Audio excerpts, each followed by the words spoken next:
Hello, I'm Eileen Cullen with UW Extension and UW-Madison Entomology Department.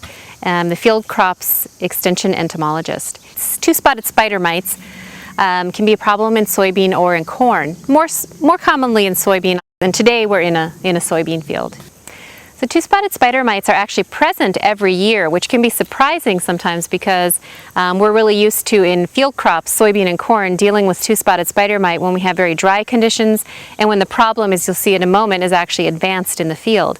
Do keep in mind that two-spotted spider mite are present in any given year. The females overwinter as adults in field margins, grassy areas, and protected areas. And the difference between whether or not two-spotted spider mite is a problem in a year or not a problem really has to do with moisture level, which encourages both the moisture in the plant and rainfall, and humidity can encourage a mite-killing fungus that can keep two-spotted spider mites in check. And there are also predatory mites that will feed on the two-spotted spider mite. So those things are usually at work to suppress two-spotted spider mites. Where we do see a problem is when we have drought conditions throughout a region, but what is important to keep in mind in a given year is that you may have general rainfall patterns that leave, as you would expect, dry spots. And you can have dry areas within a field as well.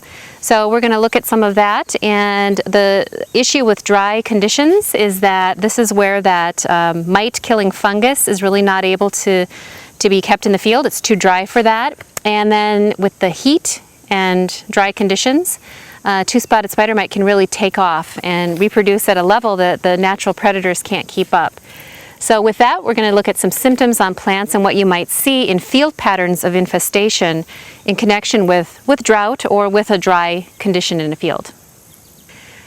So before we talk about the damage and look at spider mite feeding symptoms up close, it's important to think about and be aware of how two-spotted spider mite damage manifests itself in a field. So one of the common things that you'll have probably already seen in a given year with two-spotted spider mite is an edge effect. A lot of times you'll start to see two-spotted spider mite damage in field edges. A lot of times, like in the area we're standing in now, sort of semicircle or an area, really spot effect on edges that can be associated with gravel roads or dirt roads near field edges, which can tend to get dried out in the field. Again, if you have dry weather conditions, that can kind of exacerbate that. So a lot of times you'll see these edge effects, but you may also see a lighter colored soybean that has some of these plant symptoms that you'll see up close. You might see that out in a knoll or a high area of the field, in the middle of the field that is dry. And when two-spotted, that's always the first sign. You know, two-spotted spider mites are so small that we really, scouting is not based on counting the number of mites in a field. And if mites are progressing to the kind of symptoms that you see here, you're really going to see the symptoms of mite feeding before you see the mites. So that's what we'll focus on today. And to keep in mind, it's an edge effect or in dry areas. When two-spotted spider mites are present and active, you may have mites present on green areas of the field as well. So it's again those symptoms that will lead you in and recognizing those symptoms before the problem gets too advanced. The two-spotted spider mite has a feeding mouth part that actually allows it to feed on the leaf and actually damage the plant cells themselves and extract the contents of the plant cells. And what that leads to is a symptom in the field called stippling. It's really similar to a sandblast appearance. And this is kind of really in the initial stages. You might see a field like we're in now. First you're seeing an edge effect, and just by driving by or even walking the field, if you're not aware of what to look at, it may just look drought stressed or yellow. It could conceivably be sort of misdiagnosed for a nutrient deficiency or something like that. But if you look closely, that sandblasting is a result of the stippling, where the spider mite has fed and it's actually extracted and disrupted those plant cells within the leaf tissue. So that gives you a real clue that you may have two-spotted spider mite feeding the stippling. So we've covered the way in which two-spotted spider mites feed on soybean or any plant leaves for that matter. It's important to keep in mind that both nymphs and adults of the two-spotted spider mite can feed on the plant. Adult females will lay their eggs on the underside of a soybean leaf, and as the summer and the hot, dry conditions progress, It's possible and common when we have two-spotted spider mite problems to have overlapping generations in the field. So you can have eggs, nymphs, and adults present at the same time. The eggs, as well as the nymphs and adults, are very, very small, and so a hand lens is necessary really to see these. And there's a couple of ways that you can scout. Really kind of the progression is to look at a field, you'll see the symptoms, these dry areas, and then one of the first things you can do even before taking out the hand lens is to take a piece of, just to get a white sheet of paper on a clipboard and place that within the canopy where you suspect there might be two-spotted spider mite. And then you simply do kind of a plant shake over that white paper.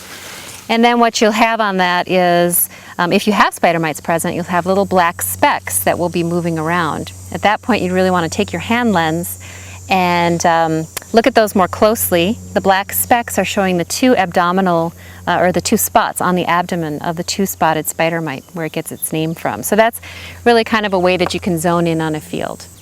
So with two-spotted spider mite treatment guidelines and management thresholds, we are not counting the number of mites per plant, which is actually a good thing. That would be very difficult given how small two-spotted spider mites are and their nymphs, which both can be feeding on the plant. So in this case, this is an instance where we really go by the degree of plant symptoms. In that sense, it's a little bit wider of a treatment decision guideline in the sense that it's really not an exact science, but we really have to go with the conditions in the field and the symptoms that you're seeing on the plant and confirming the presence of live mites on the plant. So as a really general concept, you're looking at soybean crop development between R1, beginning bloom, through R5, the beginning seed, and as through R5 as the seed fills and begins to develop. And during that R1 to R5 stage, a really general treatment guideline that has been around in the Midwest for quite some time based on previous experience is to look at the plants, and when they have 10 to 15% leaf stippling throughout the canopy, really going not just on the top of the canopy but into the lower leaves, that would be the beginnings of a treatment guideline, and that may warrant treatment. To make a more fine-tuned treatment decision for two-spotted spider mite, you can refer to UW Extension publication A3890, which is Two-Spotted Spider Mite Management in Soybean and Corn. We know that two-spotted spider mites are correlated in the field with dry conditions. So the question becomes, if there's a rain, how will that affect two-spotted spider mite populations? And really what you'd want to be aware of there is really the need to continue scouting after a rain. We have had years of continued dry conditions where we have a pretty heavy spider mite population in a field. Rains will come, and then the moisture just isn't enough, or the humidity isn't enough to keep or reinvigorate a mite-killing fungus in the field. So rains can have an effect. They can also bring more moisture into the plant, and that can help the plant become less of a good host for two-spotted spider mite. But the main message is really not to count on rain sort of as a mitigating factor for two-spotted spider mite. Continue to scout and see how the mite population is developing. If rainfall, a period of rainfall is expected, you can delay treatment if that's an option for you to delay treatment, let those rains come through. It is known that when temperatures are cooler, 85 degrees Fahrenheit or cooler, with a humidity level about 90%, this will really encourage the mite-killing fungus in the field. If mites do become infected with spores of this fungus, again, it has to be those cooler temperatures below 85 after a rainfall with a very high humidity level.